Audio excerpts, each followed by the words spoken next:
Добрый день, друзья, Роман Мандрик, Канны. Выкладываю видео с семинара РГА и ниже видео с семинара Виннетед Кеннеди. Один посвящен интерактиву, второй сторителлингу.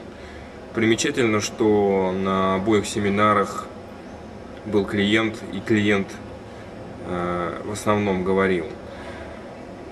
Посмотрите там про то, чего не хватает нам в плане отношения с клиентами. Посмотрите.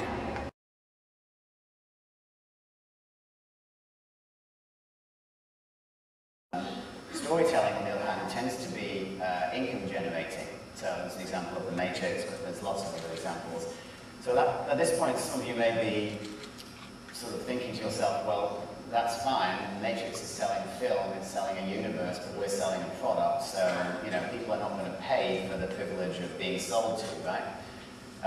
Well, I don't think that's true. I think that Happiness Factory will become income generating at some point. I think it's a story that will be sufficiently compelling that we will be able to charge people money to enter into this world in some shape or form at some point in the future, whether that's a video game or whether that's a feature film.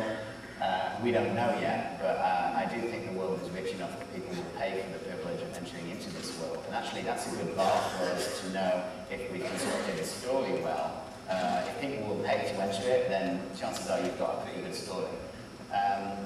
Some examples of brands that have done this, well, actually Burger King was a good example. The character of the king has recently, or in the last few years, launched as a video game, so people are buying.